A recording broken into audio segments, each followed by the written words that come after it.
Conductor ಮೇಲೆ ಹಲ್ಲೆ ಮಾಡಿದ್ರೆ ಗೂಂಡಾ ಕಾಯ್ದೆ, ಹಲ್ಲೆ ಮಾಡೋರ ಮೇಲೆ ಗೂಂಡಾ ಕಾಯ್ದೆ ಹಾಕಬೇಕು. ಹೀಗಂತ ಬೆಳಗಾವಿಯಲ್ಲಿ ಸಾರಿಗೆ ಸಚಿವ ರಾಮಲಿಂಗಾರೆಡ್ಡಿ ಎಚ್ಚರಿಕೆ ಕೊಟ್ಟಿದ್ದಾರೆ. ನಮ್ಮ ಕಂಡಕ್ಟರ್ ಮೇಲೆ ಹಲ್ಲೆ ಮಾಡಿರೋದು ಅಪರಾಧ, 5-6 ಮಂದಿ ಹಲ್ಲೆ ಮಾಡಿರೋದು ಅಪರಾಧವಾಗಿದೆ. ಯಾರು ಬೆಂಬಲ ಕೊಡ್ತಾರೋ ಅವರ ವಿರುದ್ಧವೂ ಕೇಸ್. ಸಾರಿಗೆ ಸಚಿವ ರಾಮಲಿಂಗಾರೆಡ್ಡಿ ಹೇಳಿಕೆಯನ್ನ ಕೊಟ್ಟಿದ್ದಾರೆ. ಈ ಹಿಂದೆ ಹಲ್ಲೆಗೊಳಗಾದಂತ ಕಂಡಕ್ಟರ್ ಕೂಡ ಸಾರಿಗೆ ಸಚಿವರ ಮುಂದೆನೆ ಕಣ್ಣೀರಿಟ್ಟಿರೋದು ಇದೆ. ಕ್ಷುಲ್ಲಕ ಕಾರಣಕ್ಕೆ ಅವರು ಹಲ್ಲೆ ಮಾಡಿದ್ದು. ಯಾರು?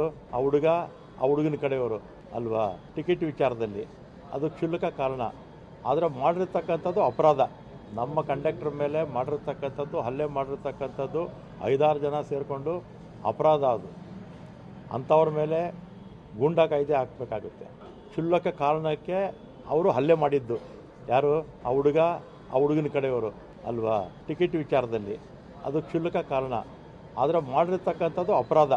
ನಮ್ಮ ಕಂಡಕ್ಟರ್ ಮೇಲೆ ಮಾಡಿರ್ತಕ್ಕಂಥದ್ದು, ಹಲ್ಲೆ ಮಾಡಿರ್ತಕ್ಕಂಥದ್ದು 5-6 ಜನ ಸೇರಿಕೊಂಡು ಅಪರಾಧ. ಅದು ಅಂಥವ್ರ ಮೇಲೆ ಗೂಂಡಾ ಕಾಯ್ದೆ ಹಾಕಬೇಕಾಗುತ್ತೆ.